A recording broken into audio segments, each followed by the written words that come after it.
ഇന്നേ മോട്ടിവേഷനെ പറ്റി പറയാം. അത് ഞാനൊരു കാര്യം പറയട്ടെ. ഇതിനകത്ത് ചില ആൾക്കാർക്ക് ചിലപ്പോൾ ഹേർട്ടാവും കേട്ടോ.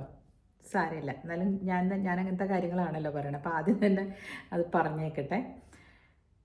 ഇത് ട്രാൻസ് എന്ന് പറഞ്ഞ മൂവിയില്ലേ, അതാദ്യം കാണണം നിങ്ങൾ. എന്നിട്ട് വേണം അതിനെ പറ്റിയിട്ട് ആലോചിച്ചിട്ട് വേണം എൻ്റെ ഈ ടോക്ക് കേൾക്കാനായിട്ട്. നിങ്ങളെല്ലാവരും കണ്ടിട്ടുണ്ടാവും. ഫഹദ് ഫാസിലും നസ്രിയയും ഉള്ള മൂവിയാണ്. ഫഹദ് ഫാസിൽ ആദ്യം തന്നെ കാണിക്കുന്നത് ഒരു മോട്ടിവേഷൻ സ്പീക്കറായിട്ടാണ്. അദ്ദേഹം തന്നെ ഒരു മോട്ടിവേഷൻ ക്ലാസ്സസ് എടുക്കുന്നു. എന്നാൽ അയാൾക്ക് ഒരു മോട്ടിവേഷനും ഇല്ല. മനസ്സിലായില്ലേ?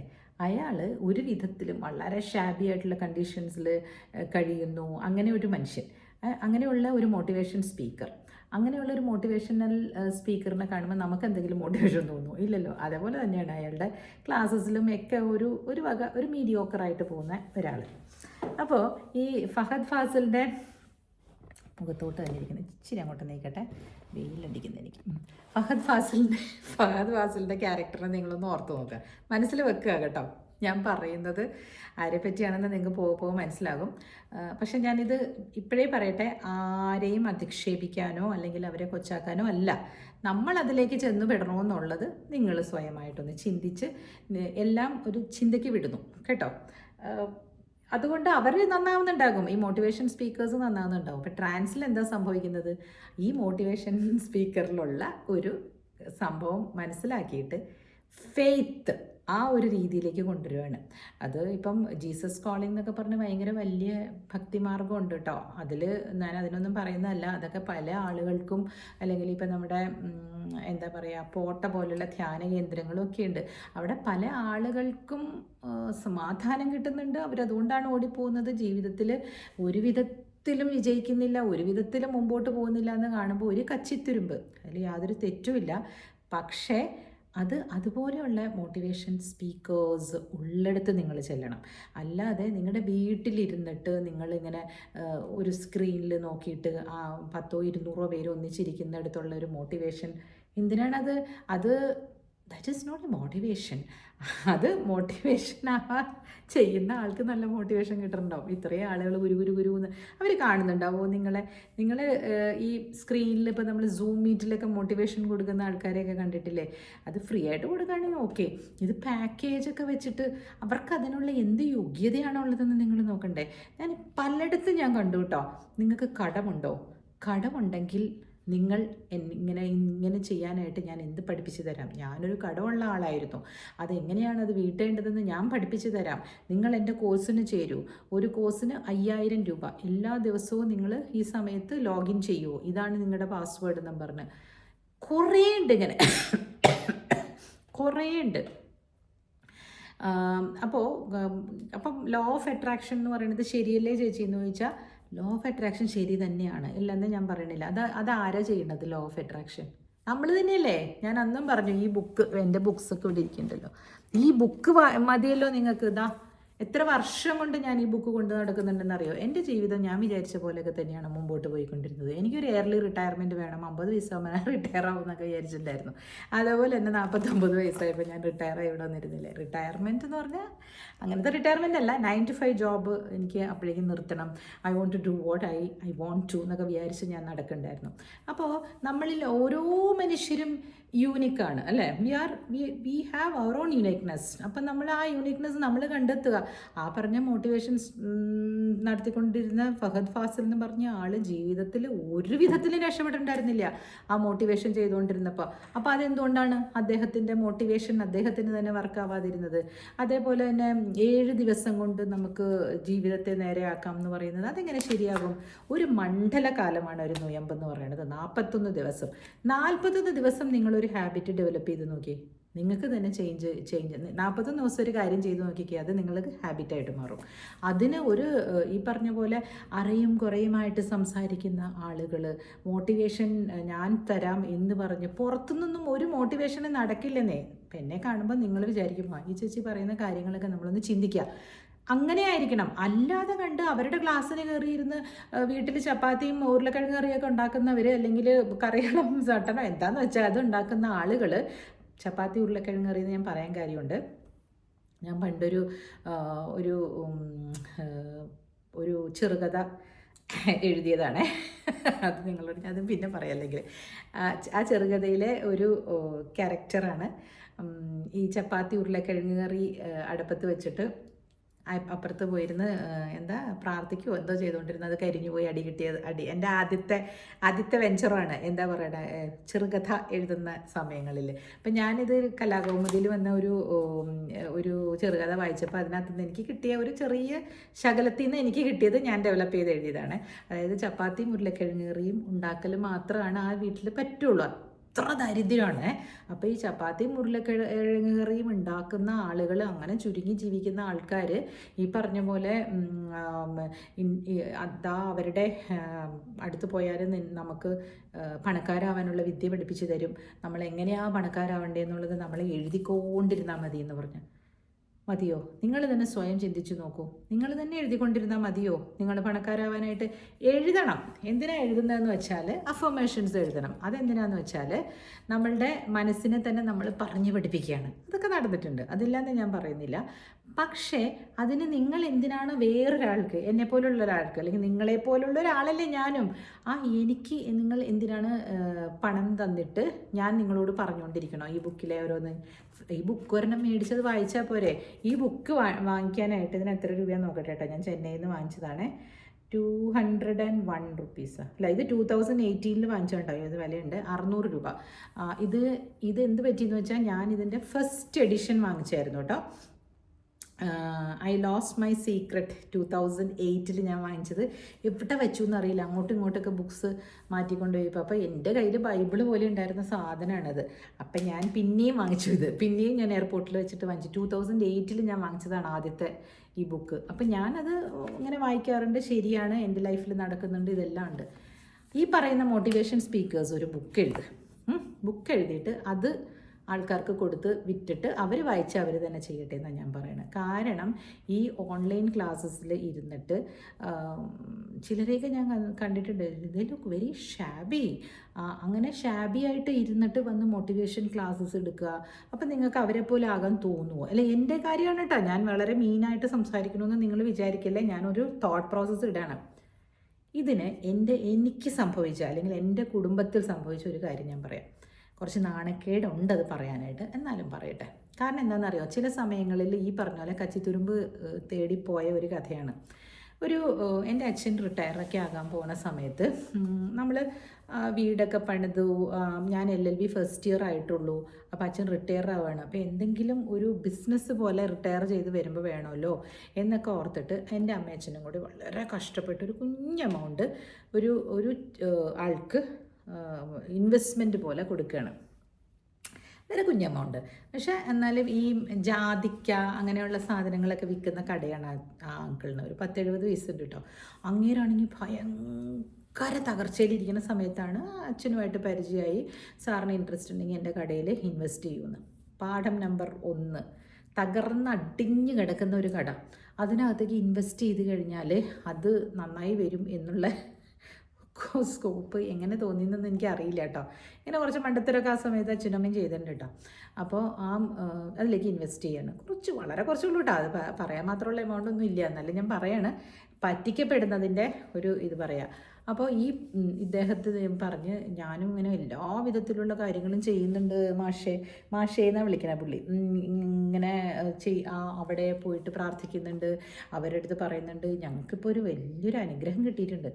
അമൃതാനന്ദമയി ദേവിയുടെയൊക്കെ പൊട്ടൻഷ്യലുള്ള ഒരമ്മ നമ്മുടെ വീടിൻ്റെ അടുത്തുണ്ട്. അതൊക്കെ അറിയപ്പെടുന്നില്ലല്ലോ, ആരും അവരെ ഇങ്ങനെ ഉദ്ഘോഷിക്കാനില്ലാത്തത് കൊണ്ടാണ്. നല്ലൊരു അമ്മ, ആ അമ്മയെ സാറും മോളും ഒക്കെ ഒന്ന് വന്ന് കാണണം. മോൾക്കൊക്കെ ഇനി LLB ഒക്കെ കഴിഞ്ഞ് പ്രാക്ടീസൊക്കെ തുടങ്ങുമ്പോഴേക്കും ഈ അമ്മയുടെ ഉപദേശം അമ്മ എന്താ പറയുക കൈപിടിച്ച് നടത്തും എന്നൊക്കെ പറഞ്ഞിട്ട്. അപ്പോൾ ഞാൻ വിചാരിച്ചു ഒന്ന് പോയി നോക്കിയാലോ. അപ്പോൾ എനിക്ക് വലിയ ഇഷ്ടമല്ല കേട്ടോ ഇങ്ങനത്തെ കാര്യങ്ങളൊന്നും. അപ്പോൾ അന്ന് ഞാൻ സായിബാബ എനിക്കറിയില്ല, സായിബാബയെ ഞാൻ കണ്ടുപിടിക്കുന്നതൊക്കെ വേറെയാണ്. അപ്പോൾ എൻ്റെ മനസ്സിലേക്ക് അങ്ങനെ ഒരു കാര്യമുണ്ട്. അയ്യോ എനിക്ക് വീട്ടിൽ നിന്ന് മാറി നിൽക്കുന്നതുകൊണ്ടുള്ള സങ്കടവും, എനിക്ക് ഇഷ്ടമില്ല അവിടെ പോകാനായിട്ട്. മംഗലാപുരത്ത് പഠിക്കുകയാണ്, അപ്പോൾ LLBക്ക് പഠിക്കുക. അപ്പോൾ പോയിട്ട് എല്ലാ 2-3 ആഴ്ച കൂടുമ്പോഴേക്കും വീട്ടിലേക്ക് ഓടി വരും. അങ്ങനെയൊക്കെ ഒരു കോൺസെൻട്രേഷൻ ഇല്ല പഠിത്തത്തിൽ. അപ്പോൾ എൻ്റെ ബ്രദറാണെങ്കിൽ 8th-ലോ 9th-ലോ ആയിട്ടുള്ളൂ. അവനൊരു ഉഴപ്പനായിരുന്നു ആ സമയത്ത് കേട്ടോ. പയ്യനല്ലേ, അപ്പോൾ സാറേ മക്കളൊക്കെ നല്ലോണം പഠിക്കും, ഇവർ നല്ല ഗൈഡാവും എന്നൊക്കെ പറഞ്ഞ് സാറ് അച്ഛനെ വിളിച്ചുകൊണ്ട് പോയപ്പോൾ അച്ഛൻ, ഞാൻ ഇതുപോലെ ഒരു ഓണം വെക്കേഷനോ എന്തോ ആയിരുന്നു തോന്നുന്നു, അച്ഛൻ എന്നെയും അമ്മേനെയും എല്ലാവരും, അമ്മ പെട്ടെന്ന് ഭക്തിമാർഗ്ഗമാണ് കേട്ടോ അമ്മ. അവിടെ ചെന്നപ്പോൾ ഞാൻ ആദ്യം കണ്ടത്, ഞാൻ ഈ അങ്കിളുടെ വീട്ടിലിരിക്കുമ്പോൾ അവിടെ കുറേ മുല്ല ഉണ്ടായി നിൽപ്പുണ്ട്. ഇവരുടെ വീട് അതാണെന്ന് പറഞ്ഞ് കാണിച്ചു തന്നപ്പോൾ ഞാനിങ്ങനെ നോക്കുകയാണ്. തേക്കാത്തൊരു വീട്, ഓടിട്ട വീട്, കല്ല്, മറ്റേ കല്ലില്ലേ, ലാറ്ററൈറ്റ് സ്റ്റോൺസ്, എന്തായാലും പറയണത്, ചെങ്കല്ല് വെച്ച് ഉണ്ടാക്കിയ ഒരു വീട്, ഓടിട്ട വീട്. അതിൻ്റെ മുമ്പിലൊക്കെ ഇങ്ങനെ മുറ്റം വേർതിരിക്കാതെ പറമ്പിൽ തന്നെ ഒരു വീടായിട്ട് ഇങ്ങനെ കിടക്കൂലേ, അവിടെ ഒരു 2 ആടിനെയൊക്കെ കെട്ടിയിട്ടുണ്ട്. അതിനിങ്ങനെ എന്താ പറയുക, പ്ലാവില തിന്നുകൊണ്ടിരിക്കണു ആട്. അപ്പോൾ നിങ്ങൾക്ക് ഓർത്തോട്ടോ, ഞാൻ ഈ അങ്കിളുടെ വീട് കുറച്ച് നല്ല വീടാണ്. അങ്കിളുടെ വീടിൻ്റെ അവിടെ ഈ മുല്ല ഉണ്ടായി നിൽക്കണത് ഇങ്ങനെ പറിച്ചുകൊണ്ടിരിക്കുക കേട്ടോ. ഞാനൊരു 3:30-4 മണിയൊക്കെ ആയപ്പോൾ. അപ്പോൾ ഇവർ 5:30 മണിക്കാണ് ഇവരുടെ പൂജയും പ്രാർത്ഥനയൊക്കെ. അപ്പോൾ നമുക്ക് ചെന്നാൽ മതി എന്ന് പറഞ്ഞ് ഞങ്ങൾ ഇവിടെ ചായയൊക്കെ കുടിച്ച് ഈ പറഞ്ഞ ഒരു വീട്ടിലിരുന്ന് ആ ആൻറ്റിയുടെ അടുത്തൊക്കെ സംസാരിച്ച്. അന്നേ അവർക്ക് നല്ല പ്രായമുണ്ട്, 72 വയസ്സുണ്ട് ആ അങ്കിളിനൊക്കെ. അമ്മയും ഞാനും അച്ഛനൊക്കെ അവിടെ ഇരുന്ന് സംസാരിച്ച് അത് കഴിഞ്ഞ് കുറച്ച് നേരം ഞാൻ ഈ പൂ പറിച്ചുകൊണ്ടിരുന്നപ്പോൾ ആ ആടിനെ അഴിക്കാനായിട്ട് ഈ ലേഡി അങ്ങോട്ട് വരികയാണ് കേട്ടോ. ഒരു കള്ളിമുണ്ടൊക്കെ കൊടുത്തിട്ട്, ഒരു മെലിഞ്ഞിട്ട്, ഞാൻ കറുത്തിട്ടെന്ന് പറയുമ്പോൾ നിങ്ങൾ ഈ കളറിൻ്റെ പറയണതല്ല കേട്ടോ, അവരുടെ രൂപം ഒന്ന് മനസ്സിലാക്കാൻ വേണ്ടിയിട്ട് ഞാൻ പറയാണ്. മെലിഞ്ഞിട്ട് ഒരു സ്ത്രീ, അവരിങ്ങനെ ഇവിടെ ഇങ്ങനെ ഈ 2 എല്ലും ഉന്തി നിൽക്കുന്നുണ്ട്. അതായത് ഒരു ദരിദ്ര അവസ്ഥ കാണിക്കാൻ വേണ്ടി ഞാൻ എക്സ്പ്ലെയിൻ ചെയ്തതാണേ. അവരെന്നിട്ട് ഈ ആടിനെ ഇങ്ങനെ അഴിച്ചിട്ട് എന്നെ നോക്കി ഇങ്ങനെ ചിരിക്കുകയൊക്കെ ചെയ്യാട്ടോ. അപ്പോൾ ഞാൻ പറഞ്ഞു, ഇവിടെ വന്നതാണോ എന്ന് ചോദിച്ചു. അപ്പോൾ ഞാൻ പറഞ്ഞു അതെ, ഇങ്ങനെ ഒരു BDO സാറിൻ്റെ മോളാന്ന് പറഞ്ഞു. എന്നോട് പറഞ്ഞിരുന്നു, ആ ചേട്ടൻ പറഞ്ഞിരുന്നു വരുമെന്ന് പറഞ്ഞിരുന്നു. ആ മോൾക്ക് എപ്പോൾ വേണമെങ്കിലും അമ്മയുടെ അടുത്ത് വരാം കേട്ടോ. മോൾക്ക് എന്തെങ്കിലും വിഷമമുണ്ടോ? മോളുടെ മുഖം എന്താ ഇങ്ങനെ ഇരിക്കണത്? വല്ല സങ്കടം പോലെ തോന്നണോ? എനിക്കൊരു സങ്കടവും ഇല്ല കേട്ടോ. അപ്പം LLBക്ക് പഠിക്കുന്ന സമയത്തേ പ്രേമമുണ്ടെന്ന് അന്വേഷിച്ചാണ് അവർ. എനിക്ക് മനസ്സിലായത്. അല്ല, എന്തെങ്കിലും ഒരു വിഷമമൊക്കെ ഉണ്ടെങ്കിലേ ഞാൻ എൻ്റെ അഡ്രസ്സും തന്നേക്കാം കേട്ടോ. ഞാൻ പൂജയ്ക്ക് കയറി കഴിഞ്ഞാൽ ചിലപ്പോൾ കുറച്ച് കഴിയുമ്പോൾ ഞാൻ മറന്നു പോകും. അപ്പോൾ ഇപ്പോഴേ ഞാൻ പറയാം മോളെ, അഡ്രസ്സ് മേടിച്ചുകൊണ്ട് പോയിക്കോട്ടോ അമ്മയുടെ. അമ്മ മോൾക്ക് എല്ലാ വിധത്തിലും അമ്മയുടെ സപ്പോർട്ട് ഉണ്ടാവും. ആരെങ്കിലുമൊക്കെ മോളോട് എന്തെങ്കിലുമൊക്കെ പറയുകയോ, ഈ പ്രായമല്ലേ, അതൊക്കെ ആണെങ്കിൽ മോൾ അമ്മയോട് പറഞ്ഞാൽ മതി, അച്ഛനോടും അമ്മയോടും പറയാൻ പറ്റാത്തത്. മനസ്സിലായാ? എനിക്കെന്തോ പ്രേമമുണ്ട്, അതുകൊണ്ട് ഞാൻ പഠിത്തത്തിൽ ഉഴപ്പാണെന്നൊക്കെ വിചാരിച്ച് വെച്ചിട്ടുണ്ട് അവർ. എനിക്ക് തോന്നുന്നു അപ്പുറത്തെ വീട്ടിൽ ആൻറ്റി വല്ലതും പറഞ്ഞാണേ, ഈ കൊച്ചിങ്ങനെ പഠിക്കുന്നില്ല ഇപ്പോൾ, അതിന് സാറിന് നല്ല വിഷമമുണ്ടെന്നോ അങ്ങനെ വല്ലതും പഠിത്തത്തിൽ ഉഴപ്പുണ്ടെന്നോ എന്തെങ്കിലും പറഞ്ഞിട്ടുണ്ടാവും. അല്ലാതെ അവരങ്ങനെ ചോദിക്കേണ്ട കാര്യമില്ലല്ലോ. ഞാനാരാ മോള്, ഞാൻ ഈ പുസ്തകങ്ങൾ വായിക്കുന്നവരുടെ. എനിക്കപ്പോൾ ഒന്ന് ഇങ്ങനെ എൻ്റെ മനസ്സിലേക്ക് ഇതെന്താ ഇവരിങ്ങനെ ഒരു ഇൻഫർമേഷൻ ആദ്യം തന്നെ ഗ്യാദർ ചെയ്യണ പോലെയാണല്ലോ എന്നൊക്കെ ഞാൻ വിചാരിച്ചു. വിട്ടു. അത് കഴിഞ്ഞൊരു 7:30 ആയിക്കഴിഞ്ഞപ്പോൾ, അല്ല 5:30 ആയിക്കഴിഞ്ഞപ്പോൾ നമ്മളങ്ങനെ അവിടെ നിന്ന് ആൾക്കാരൊക്കെ വരണുണ്ട്. ഇതുപോലെ കള്ളിമുണ്ടും പിന്നെ ഇങ്ങനെ ബ്ലൗസ് റൗക്ക അങ്ങനത്തെ ഇട്ടിട്ടുള്ള അമ്മമാരും കുറച്ച് കുട്ടികളും സ്ത്രീകളും ഒക്കെ ഇവരുടെ വീട്ടിലേക്ക് വരിയായിട്ട് വരണുണ്ട്. കുളിച്ച് പാടത്തു നിന്നൊക്കെ പണിയൊക്കെ കഴിഞ്ഞ് വന്ന് വേഗം വന്ന് കുളിച്ചിട്ടൊക്കെ വരിക കേട്ടോ. അപ്പോൾ അവരുടെ ആ വീടിൻ്റെ അകത്ത് തന്നെ ഒരു മുറിയിൽ നിറച്ച് കലണ്ടറൊക്കെ ഇല്ലേ, പല ദേവിമാരുടെ കലണ്ടറൊക്കെ കിട്ടൂലേ, പാവട്ടാ, നമ്മൾ കളിയാക്കണമെന്നല്ല, അവരുടെ ഒരു ജീവിത സാഹചര്യം കൊണ്ട് ചെയ്തു പോയതായിരിക്കേ. ആ കലണ്ടറൊക്കെ ഇങ്ങനെ ഒട്ടിച്ചൊട്ടിച്ച് വെച്ചിട്ടുണ്ട് ഈ തേക്കാത്ത ചുമരിൽ ഒരു മുറിയിൽ. എന്നിട്ട് അവിടെ നിറച്ചും എന്തെന്നാ ഭസ്മോ എന്തൊക്കെയോ നിരത്തി വെച്ചിട്ടുണ്ട്. ആ ഭസ്മത്തിൻ്റെ ഒരു മണം ഒക്കെ ഉണ്ട് അവരുടെ വീട്ടിലേക്ക് കയറി ചെല്ലുമ്പോൾ. എന്നിട്ട് ഇവർ വാതിലൊക്കെ അങ്ങ് അടച്ച് കുറച്ച് നേരം കഴിഞ്ഞപ്പോഴേക്കും കിടുകിടുകിടുന്ന് മണിയടിക്കുന്ന സൗണ്ടൊക്കെ കേൾക്കാം. അപ്പോൾ നമ്മളൊക്കെ അവിടെ അക്ഷമരായിട്ട് ഇരിക്കുന്നുണ്ട് കേട്ടോ. കുറേ നേരം ഇരുന്ന് കഴിഞ്ഞപ്പോൾ വാതിൽ തുറന്നു കഴിഞ്ഞപ്പോൾ എല്ലാവരും ചാടി എണീറ്റ് താഴെ ഇരിക്കാൻ വേണ്ടി പായൊക്കെ ഇട്ടിട്ടുണ്ട് കേട്ടോ. പാവം തേടിയിട്ടോ, ഞാൻ അവരെ കുറ്റം പറയണതല്ല, നമ്മൾ ചില കാര്യങ്ങൾ ചെയ്യരുത് എന്ന് പറയാൻ വേണ്ടി പറയണതാണ്. എന്നിട്ട് ഞങ്ങളെല്ലാവരും എണീറ്റ് നിൽക്കുക. ഈ അച്ഛൻ വീഡിയോ ആണ് ആ സമയത്ത്. അച്ഛനെ എഴുന്നേറ്റ് നിൽക്കണം കേട്ടോ. എല്ലാവരും ഉണ്ട്. അച്ഛൻ മാത്രമാണ് കുറച്ച് അതിലൊരു ഉദ്യോഗസ്ഥനായിട്ട് എനിക്ക് തോന്നിയുള്ളൂ. നിന്ന് കഴിഞ്ഞ് ഇവർ തുറന്നു വരണമെങ്കിൽ ഇങ്ങനെ ഉറക്കൾ പോലെ. അതൊക്കെ പിന്നെ നമുക്കറിയാം, ഇങ്ങനെ ചിലമ്പൊക്കെ ഇട്ട് ഇങ്ങനെ വാളും ചിലമ്പും കൊങ്ങൊന്നാട്ടെ എന്നൊക്കെ പറഞ്ഞൊരു പാട്ടില്ലേ, നമ്മുടെ ജഗതി ശ്രീകുമാർ ഇതായിട്ട് ഒറക്കിൾ എന്നുള്ളതിന് എന്താണ്, ചിലമ്പൊക്കെ പിടിച്ചിട്ട് വെളിച്ചപ്പാട്, അതുപോലെ അവർ പുറത്തേക്ക് വരികയാണ് കേട്ടോ. അവരിങ്ങനെ മുഴുവനിങ്ങനെ വിഭൂതിയൊക്കെ വാരി തൂകി. ഇത് പെരുമ്പാവൂരിൽ നിന്ന് കുറച്ച് ഉള്ളിലേക്ക് പോകണം കേട്ടോ അവരുടെ വീട്. എന്നിട്ടില്ലേ ഇതേപോലെ 2 സംഭവം ഉണ്ടായിട്ടുണ്ട് കേട്ടോ. അതാണ് എനിക്ക് ദേഷ്യം വന്നത് ചില സമയത്ത്. ആ വീട്ടിൽ എനിക്ക് ദേഷ്യം കയറും ഇങ്ങനത്തെ കാര്യങ്ങളൊക്കെ ചെയ്താൽ. അപ്പോൾ ആ ചേച്ചി എന്ന് പറയണ, അമ്മ എന്ന് പറയണത് എന്താണ്, ശരി അമ്മ എന്ന് തന്നെ പറയാം. അവർക്കൊരു 60 വയസ്സ് ഉണ്ടാവുമായിരിക്കും ആ സമയത്ത്. എന്നിട്ട് ഈ അങ്കിളും ആൻറ്റിയും ഒക്കെ എണീറ്റ് നിൽക്കുകയാണെങ്കിൽ 10-70 വയസ്സുള്ള ഈ അങ്കിളൊക്കെ എണീറ്റ് നിൽക്കണവരെ കണ്ടിട്ട് പുറത്തേക്ക് അങ്ങ് വരികയല്ല. അപ്പം ഞാൻ അച്ഛൻ്റെ അടുത്ത് പറഞ്ഞേ, അച്ഛാ ഇത് ഉടായിപ്പാണ് കേട്ടോ എന്ന് പറഞ്ഞു. അപ്പം അച്ഛൻ എന്നെ നോക്കിയിട്ട് പറഞ്ഞേ, എനിക്കും തോന്നുന്നുണ്ടെന്ന് പറഞ്ഞിട്ട്. അപ്പം ഞങ്ങൾ സംസാരിക്കുന്നത് അവർ കാണുന്നുണ്ട് ഇങ്ങനെ, കാരണം ഞങ്ങളെ തന്നെ അവർ നോക്കണത്, അവരുടെ പുതിയ കസ്റ്റമറല്ലേ. ദൈവമേ, അവരെ ഉറഞ്ഞു തുള്ളിക്കൊണ്ട് പറയണേ, ചിലർക്കൊന്നും എന്നിൽ വിശ്വാസമില്ല. സോറി കേട്ടോ, എനിക്കിത് പറഞ്ഞേ പറ്റുള്ളൂ നിങ്ങളോട്. ചിലർക്കൊന്നും എന്നിൽ വിശ്വാസമില്ല. വിശ്വാസം വരുത്തണമെങ്കിൽ നമ്മൾ വലിയ ആശ്രമത്തിലേക്ക് ഇരിക്കണം, നിങ്ങൾ മണിക്കൂറുകളോളം ക്യൂ നിന്ന് വരണം, എന്നാൽ മാത്രമാണ് നിങ്ങൾക്ക് വിശ്വാസം വരികയുള്ളൂ. അമ്മയെല്ലാം കാണുന്നു, മുരുക എന്നൊക്കെ പറഞ്ഞിട്ട് ഈ ഭസ്മം എല്ലാം കൂടി ഇങ്ങനെ എല്ലാവരുടെയും ദേഹത്തേക്കൊക്കെ എറിയുന്നു. എന്നിട്ട് അങ്ങനെ ഒരു കടുപ്പിച്ച് പറഞ്ഞു കഴിഞ്ഞപ്പോൾ അപ്പം തന്നെ ഞാനുണ്ടല്ലോ, ഈ ഭസ്മം മേടിച്ചോ ഇല്ലയോ എന്ന് എനിക്ക് ഓർമ്മയില്ല അച്ഛനും ഞാനും ഞങ്ങൾ പുറത്തേക്ക് ഇറങ്ങി. എന്നിട്ട് അമ്മയുടെ അടുത്ത് പറഞ്ഞു പോവാന്ന് പറഞ്ഞിട്ടാ. ഞങ്ങൾ അവിടെ കൂടുതൽ വിസ്തരിക്കാനൊന്നും നിന്നില്ല. എത്രയോ അച്ഛനെന്താ കൊടുത്തതെന്നൊന്നും എനിക്കറിയില്ല. അവിടെ ഒരു തട്ട് വെച്ചിട്ടുണ്ട്, അതിനകത്ത് ഇട്ടിട്ട് കുറേ മയിൽപ്പീലി ഉണ്ടായി അവരുടെ കയ്യിൽ. മയിൽപ്പീലിയും ഭസ്മവും ഒക്കെ വെച്ചിട്ട്, അന്ന് മുരുകനാണ് അത്ര വന്നത് അവരുടെ ദേഹത്ത്. It was, let me tell you, ഇതിലേക്കൊക്കെ നമ്മൾ എങ്ങനെയാണ് പോകുന്നതെന്ന് അറിയാവോ? നമുക്കിപ്പോൾ അച്ഛൻ അങ്ങനെ തോന്നലുണ്ടായിട്ടുണ്ടാവും, ഈ കൊച്ചു പഠിക്കാൻ വിമുഖത കാണിക്കുന്നത്. ദൈവമേ, ഞാനിരുന്ന് പഠിച്ച് ഞാൻ പാസ്സായിക്കോളാം എന്ന് പറഞ്ഞു അച്ഛൻ്റെ അടുത്ത്. ഇങ്ങനത്തെ കാര്യമൊന്നും ചെയ്യേണ്ട, അതൊന്നും ഇല്ല അച്ഛൻ, എനിക്ക് അങ്ങനെയുള്ള കുഴപ്പങ്ങളൊന്നും ഇല്ല. ഇവർ വിചാരിച്ചിട്ടുണ്ടാവും എനിക്ക് വല്ല പ്രേമമുണ്ടോ എന്നൊക്കെ. അതൊന്നും ആയിരുന്നില്ല. സോ ദിസ് ഈസ് വാട്ട്, അതൊക്കെ ഒരു ടെക്നിക്കാണ്. പണ്ട് ഗ്രാമങ്ങളിലേക്ക് പെൺകുട്ടികളുടെ മനസ്സറിയാൻ വേണ്ടിയിട്ട് ഇങ്ങനത്തെ പണിയൊക്കെ ചെയ്യുക, ജോത്സ്യൻ്റെ അടുത്ത് കൊണ്ട്, അതൊക്കെ ഉണ്ടായിരുന്നു. അത് ഇത്ര പഠിച്ചവരാണെന്ന് പറഞ്ഞാലും ചില സമയങ്ങളിൽ ഇങ്ങനെ ഒരു വൾണറബിലിറ്റി ആളുകൾക്ക് വരും. സെക്കൻഡ് ടൈം ഇതുപോലെ ഉണ്ടായത് എങ്ങനെയാണെന്ന് വെച്ചാൽ, അപ്പോൾ അതും ഞാനാണേ പൊളിച്ചേ. അപ്പോൾ ഞാനത് പൊളിച്ചു കൊടുത്തു. പിന്നെ കുറച്ച് നാൾ കഴിഞ്ഞപ്പോൾ അവർക്ക് ഈ ആടിനെയൊക്കെ ഓരോരുത്തർ ദക്ഷിണയായിട്ട് കൊണ്ട് കൊടുക്കണത് അവരുടെ എന്തോ കാര്യം നടന്നു എന്നൊക്കെ പറഞ്ഞു. ദൈവത്തിനറിയാം എന്ത് കാര്യമാണ് നടന്നതെന്നുള്ളത്. ചിലപ്പോൾ പൊട്ടക്കണ്ണം മാവെറിഞ്ഞ പോലെ എന്തെങ്കിലും കാര്യം നടന്നിട്ടുണ്ടാവും. നമ്മളിൽ തന്നെയുള്ള വിശ്വാസം, ഇപ്പോൾ ഞാൻ പറഞ്ഞില്ല ഈ ബുക്ക് വായിക്കുമ്പോൾ നടക്കുന്നുണ്ട് ഞാൻ പറഞ്ഞില്ല, അതായത് നമ്മളിൽ തന്നെയുള്ള വിശ്വാസം നമ്മളെ വർക്ക് ചെയ്യാൻ പ്രേരിപ്പിക്കും, അങ്ങനെ നടക്കുന്നുണ്ടാകും, അതുണ്ടാവുമല്ലോ. അപ്പോൾ പിന്നീട് ഒരു പ്രാവശ്യം ഇതുപോലെ തന്നെ ഞങ്ങൾ ഗുരുവായൂരമ്പലത്തിൽ ഒരു കല്യാണത്തിന് പോയി. പരമേശ്വരൻ ചേട്ടൻ്റെ മകളുടെ കല്യാണമായിരുന്നു കേട്ടോ. അതിന് മുമ്പൊരു പ്രാവശ്യം ഞാൻ പറഞ്ഞിട്ടുണ്ട്, ബിന്ദുവിൻ്റെ കല്യാണം, എൻ്റെ കസിൻ്റെ മകളാണ് കേട്ടോ. അവരൊക്കെ ഇങ്ങനെ ഞങ്ങളുടെ വീടിൻ്റെ തൊട്ട് പുറകിലും അവിടെ ഇവിടെയൊക്കെ ആയിട്ടാണ്. അപ്പോൾ പുള്ളിക്കാരത്തെ കല്യാണം കഴിച്ച് കൊണ്ടുപോയത് പാലക്കാടേക്ക് ആയതുകൊണ്ട് അവിടെയാണ് അവർക്ക് സൗകര്യം. നമ്മളിവിടെ നിന്ന് അങ്ങോട്ട് പോവാം. വളരെ സിമ്പിളായിട്ടൊരു കല്യാണമായിരുന്നു. അപ്പോൾ അതിൽ ഞാനും മോള് ചെറുതാണ് അന്ന് അവിടെ കല്യാണം കൂടാൻ നിൽക്കുമ്പോൾ എൻ്റെ കസിൻ്റെ മക്കളും വേറെ കസിൻ്റെ മക്കളും എല്ലാവരും കൂടെ അവിടെ നിൽക്കുമ്പോൾ ചേച്ചിയൊക്കെ നിൽക്കുന്നുണ്ട് കേട്ടോ, കസിൻ്റെ ഭാര്യയൊക്കെ.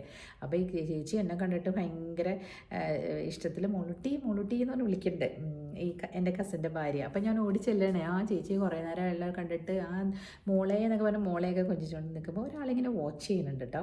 ഒരു കുറച്ച് ദൂരത്തിൽ ഒരു പെൺകുട്ടി എന്നെ വാച്ച് ചെയ്യുന്നുണ്ട്. അതൊക്കെ കഴിഞ്ഞിട്ട് ചേച്ചി എന്നോട് സംസാരിച്ച് കഴിഞ്ഞ് കുറച്ച് നേരം കഴിഞ്ഞ് അങ്ങോട്ട് ആ പെൺകുട്ടിയുടെ അടുത്തേക്ക് പോയി കഴിഞ്ഞിട്ട് എന്നെ വിളിച്ച് മോൾട്ടി, ഞാനിങ്ങനെ നോക്കുന്നുണ്ട് അങ്ങോട്ടെ. അപ്പം എനിക്കെന്തോ ഈ കുട്ടിക്ക് എന്തോ ഒരു പന്തികേട് എനിക്ക് തോന്നി. ഒരു 10-17 വയസ്സുള്ളൊരു പെൺകുട്ടിയാണ്.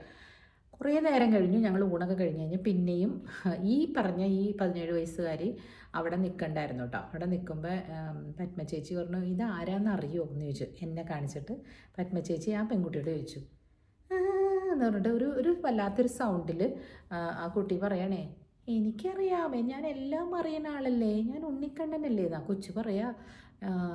ഇത് മോളുട്ടി ഇവിടെ വന്നേ എവിടെ എന്നെ അത്ര നേരം ദൂരത്ത് നിന്ന് കേട്ടതാ മോളുട്ടി എന്ന് വിളിക്കണത്. അതിനാണ് പത്മചേച്ചി പറയാം, കണ്ടോ അതിന് മനസ്സിലായി. ഞാൻ പറഞ്ഞു അത് ഞാൻ അന്നേരം പറഞ്ഞേ. അത് കഴിഞ്ഞിട്ട് പറഞ്ഞു പത്മചേച്ചി പറഞ്ഞു, മോളെ ഇവർക്ക് നല്ല കഴിവുണ്ട് ഇതിന്. ഞാൻ പറഞ്ഞു, ചേച്ചി തൊഴുതോ? പിന്നെ ഞങ്ങളുടെ കൂടെയുള്ളത് ആരാ, ഉണ്ണിക്കണ്ണനല്ലേ എന്ന്. ആലോചിച്ച് നോക്കിക്കേ, നന്ദനം സിനിമ കഴിഞ്ഞപ്പോൾ ഉള്ള ഒരു സമയത്താണ് കേട്ടോ ഇത്. ശരി, ഞാൻ വിട്ടു അതൊക്കെ കഴിഞ്ഞ് കുറേ വർഷങ്ങൾക്ക് ശേഷം ഇപ്പോൾ കേൾക്കണു ഈ ഉണ്ണിക്കണ്ണൻ കൂടെ നിന്ന പരികർമ്മിനെയും കൊണ്ട് എവിടേക്കോ ഓടിപ്പോയി. എങ്ങനെയുണ്ട് ഈ ഉണ്ണിക്കണ്ണൻ? അപ്പം ഇവർ പറയുന്ന എല്ലാ ആളുകൾ വിശ്വസിക്കുന്നുണ്ടെന്നേ. കുറേ പേര് അവർ കൊണ്ടുപോയി പശുവിൻ്റെ അസുഖത്തിന് പോവുക, അപ്പോൾ പശുവിൻ്റെ കിടാവിന് തരണോട്ടോ എനിക്ക് എന്ന് പറയും. അപ്പോൾ രണ്ടാമത് പശു പ്രസവിക്കുമ്പോൾ ഈ പാവം കർഷകർ ആ കിടാവിനെ ഇതിന് ഡൊണേറ്റ് ചെയ്യും. ചില ആളുകൾ മാരുതി കാറൊക്കെ വാങ്ങിച്ചു കൊടുത്തു ഈ സ്ത്രീക്ക് പോകാൻ വേണ്ടിയിട്ട്, അവർക്ക് ബിസിനസ് നന്നായിട്ടൊക്കെ അങ്ങനെയൊക്കെ നടക്കുന്നുണ്ട്. പിന്നെ കുറേ നാൾ കഴിഞ്ഞപ്പോൾ അവർക്ക് ആ സ്ഥലത്ത് അവർക്ക് നിൽക്കാൻ പറ്റിയിട്ടില്ല, എന്തെങ്കിലും അവർ പിന്നെ അവിടെ നിന്ന് പോയി. പിന്നെ അവരെവിടെയാണെന്ന് ഇതുവരെ എനിക്ക് അറിഞ്ഞുകൂടാ. അവരെവിടെയെങ്കിലും ഇരുന്ന് ഇതൊക്കെ എന്നെ കാണുന്നുണ്ട് കേൾക്കുന്നുണ്ടെങ്കിൽ അവർക്ക് ഓർമ്മ വരുമെന്നൊന്നും എനിക്ക് അറിഞ്ഞൂടാ. പക്ഷേ ദിസ് ഇസ് വാട്ട് ഹാപ്പൻഡ്. ലൈഫിൽ 2 ഇൻസിഡൻസ് ഞാൻ കണ്ടിട്ടുണ്ട്. അപ്പം ഞാൻ അറിയുന്നവരോടൊക്കെ പറഞ്ഞു അവർക്ക് കഴിവൊന്നുമില്ല കേട്ടോ. നിങ്ങളിപ്പം സായിബാബ, അമൃതാനന്ദമയി എന്നൊക്കെ പറയുന്നത് അവരൊരു കൾട്ട് ഉണ്ടാക്കാൻ അവർക്ക് അതിനുള്ള ഒരു കരിഷ്മ ഉണ്ടായിരുന്നു. നമ്മൾ ഇപ്പോൾ ജീസസിനെ നമ്മൾ ഗോഡായിട്ട് കാണുന്നത് അല്ലെങ്കിൽ കണ്ടത് അതൊരു കരിഷ്മ ഉണ്ടായിരുന്നു അവിടെ. ആ ജീവിച്ചിരുന്ന ആളായിരുന്നെങ്കിൽ ആ കരിഷ്മ ഡെവലപ്പ് ചെയ്തിട്ടുണ്ട്.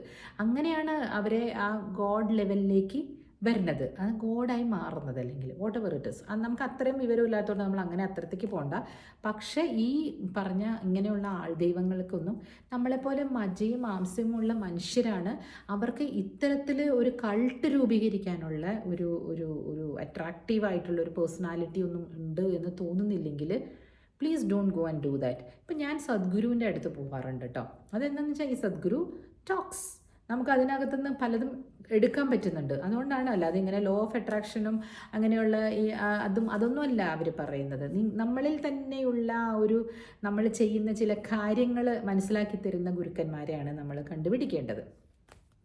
ഞാൻ വന്നത് ട്രാൻസിൽ അപ്പോൾ ഫഹദ് ഫാസിലിന് എന്തെങ്കിലും കഴിവുണ്ടായിരുന്നോ? നിങ്ങളൊന്ന് ആലോചിച്ച് നോക്കി. ഒരു കുട്ടീനെ അസുഖമായിട്ട് ഹോസ്പിറ്റലിൽ കൊണ്ടുപോകാതെ ചികിത്സിക്കാൻ പറയുന്നു, അങ്ങനെ പറയുന്നു. അപ്പോൾ ഇയാൾ പേടിക്കുന്നതൊക്കെ കണ്ടില്ലേ? കുട്ടി മരിച്ചു പോകും ഇയാൾ ചികിത്സിച്ച്. അയാൾക്ക് വല്ല കഴിവുണ്ടോ? ഇല്ല എന്നല്ലേ പറയണേ.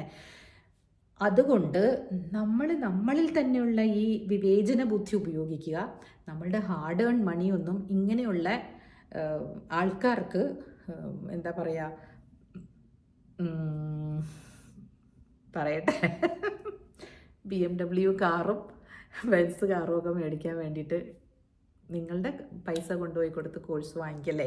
എന്നെ കേൾക്കുന്നവർക്ക് മനസ്സിലാകാൻ ഞാൻ ആരെ പറ്റിയാണ് പറയുന്നതെന്ന്.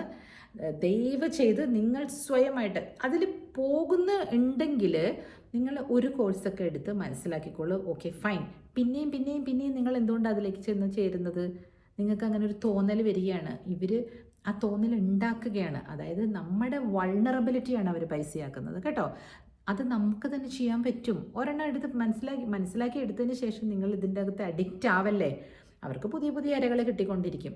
എന്നെ കേൾക്കുന്ന ഈ 2000-3000 പേരിൽ ആരെങ്കിലും ഞാൻ ഈ പറയുന്ന ആ ഹിൻറ്റ് കിട്ടിയിട്ടുണ്ടെങ്കിൽ എനിക്ക് അവരുടെ പേര് പറഞ്ഞു കഴിഞ്ഞാലുണ്ടല്ലോ അവർക്ക് വിഷമാവൂലേ. അവരുടെ ഒരു എന്താ പറയണ, അവരുടെ കഞ്ഞിയിൽ ഞാൻ പാറ്റിയിടുന്നു എന്നാവില്ലേ. ഞാൻ അവരുടെ കഞ്ഞിയിലല്ല പാറ്റിയിടുന്നത്. ഇവിടെ എന്നെ കേൾക്കുന്ന ആൾക്കാർക്ക് ബുദ്ധി, വിവേകം, കോമൺ സെൻസ് അതാണ് വേണ്ടത്. I'm not getting anything out of it അല്ലേ. അപ്പം ചേച്ചിക്ക് കുശുമ്പാണോന്ന്? അയ്യേ, എന്നോട് അങ്ങനെ വേറെ ആൾക്കാർ ചോദിച്ചിട്ടുണ്ട്. കണ്ടൻറ്റഡ് അല്ലാത്ത ആൾക്കാർക്കല്ലേ കുശുമ്പുണ്ടാവാം. ഓരോ ദിവസം ഇരുന്നിട്ട് എനിക്ക് എൻ്റെ ഇന്ന ബർത്ത്ഡേ അവിടെ ആയിരിക്കണം, ബുർജ് ഖലീഫയുടെ മുകളിലായിരിക്കണം എൻ്റെ ഓഫീസ്, ഇങ്ങനൊന്നും ചിന്തിക്കാത്തടത്തോളം കാലം, അതായത് എയിം വേണം എന്ന് പറഞ്ഞാലും ഇങ്ങനെ എത്തിപ്പെടാൻ പറ്റാത്ത കാര്യങ്ങൾ ഞാൻ ഓരോരോ ദിവസവും ആഗ്രഹിച്ചു കൊണ്ടിരിക്കുന്നതിനെ കണ്ടൻറ്റഡ് അല്ലാത്ത മനുഷ്യർ എന്ന് തന്നെയാണ് പറയേണ്ടത്. ഒരു അളവിൽ വരുമ്പോൾ നമ്മൾ കണ്ടൻറ്റഡ് ആയില്ലെങ്കിൽ നമുക്ക് പിന്നെ ദോഷമായിട്ട് സംഭവിക്കും. നിങ്ങൾ കുറച്ച് നേരം വാച്ച് ചെയ്യൂ, ചുറ്റിനുള്ള ആൾക്കാരെ നിങ്ങൾ വാച്ച് ചെയ്ത് നോക്കി. ഇപ്പോൾ ഈ 2 ഇൻസിഡൻറ്റും ഞാൻ പറഞ്ഞില്ലേ, അതേപോലെ തന്നെയാണ് ആ മറ്റേ ചേച്ചി ഞാൻ പറഞ്ഞില്ലേ, ആടിനെയൊക്കെ പെറുക്കി വിറ്റ് പിന്നെ അവർ വേറെ എവിടേക്കോ പോയി. കാരണം ഇവർക്ക് അവിടെ നിൽക്കാൻ പറ്റില്ല. കാരണം നിൽക്കാൻ പറ്റാത്തതെന്ന് വെച്ചാൽ ഇവർക്ക് അങ്ങനെയുള്ളൊരു ഓറയോ അല്ലെങ്കിൽ അങ്ങനെയുള്ള ഒരു ഇതൊന്നും ഇല്ലല്ലോ. ദൈവം 23 മിനിറ്റ് ആയിട്ടോ നിങ്ങളെ പിടിച്ചിരുത്തി ബോറടിപ്പിച്ച് 24 മിനിറ്റായി. അപ്പോൾ sorry, this is what I want to tell you. Trance movie കാണൂ, എന്നിട്ട് നിങ്ങൾ ഇതിനെപ്പറ്റി ചിന്തിച്ചു നോക്കൂ. വിവേകം ഗുരു കേട്ടോ. സബ്സ്ക്രൈബ് ചെയ്യൂ. അപ്പോൾ ഞാൻ ചേച്ചി ഇത്തരം സബ്സ്ക്രൈബ് ചെയ്യണമെന്ന് അതൊരു രസം. എനിക്ക് കുറച്ചധികം ആൾക്കാരുണ്ടെങ്കിലല്ലേ എല്ലാ ദിവസവും എന്തെങ്കിലുമൊക്കെ പറയാൻ തോന്നുള്ളൂ അല്ലേ. ഇഷ്ടമുള്ളവർ സബ്സ്ക്രൈബ് ചെയ്യും കേട്ടോ.